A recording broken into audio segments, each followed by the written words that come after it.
as it ramps up, it will be used for decades to come. I want to just interject.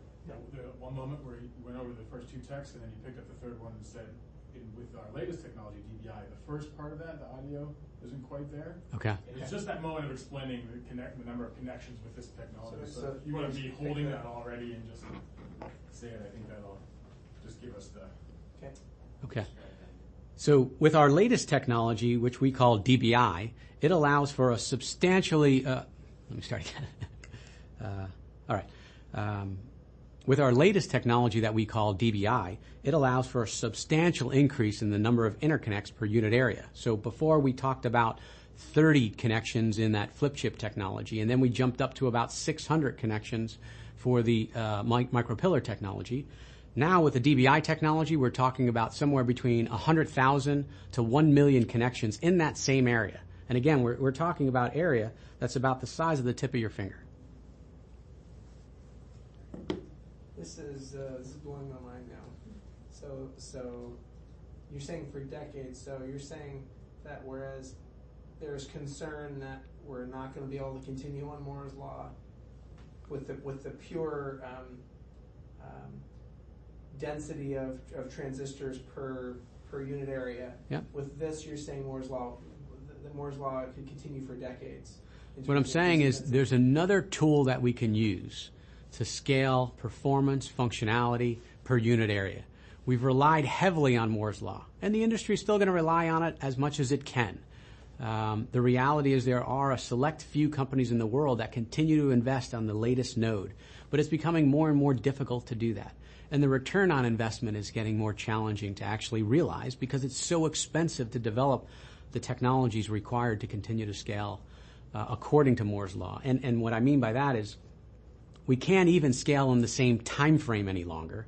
Now it's just the performance and cost. Can we scale from a performance and cost perspective? And it's becoming really challenging. So what the industry needs to look at is expanding its toolbox, the different technologies that you pull on to continue to scale into the future.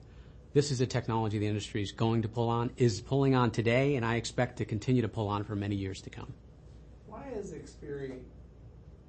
are you the ones to come up with this? How come someone else hasn't figured this out? What is the particular skill set that Xperi has and Ventus has that's allowed you to pull this off before everyone else can? So the reason that Xperi is well positioned to do this, one, at our, the founding of one of the early companies, Tessera, was in chip scale packaging technology. So we've been focused in this area of semiconductor packaging and interconnect for going on 27 years.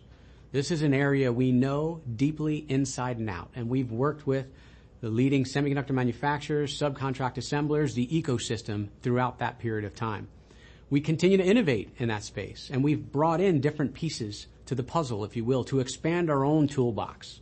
One of the things that we had done is we had acquired a company called Ziptronics in 2015. This is a company that was working in this area of ultra-fine pitch interconnect and bonding technologies. We felt that we could take that platform and broadly proliferate it. Where they had focused in select markets, we could take our engineering resources, our R&D team, our sales and licensing resources, our marketing resources, and proliferate that across the semiconductor industry. Work with the bigger semiconductor manufacturers to enable them. Work with the foundries to bring the technologies up and help them scale it into high volume production. Can you give me an example, if there is one, of where this is being used and what it's enabling now? Sure. So the most significant example today is image sensors. So if you've got a smartphone today, the camera in that smartphone more than likely has our technology in it.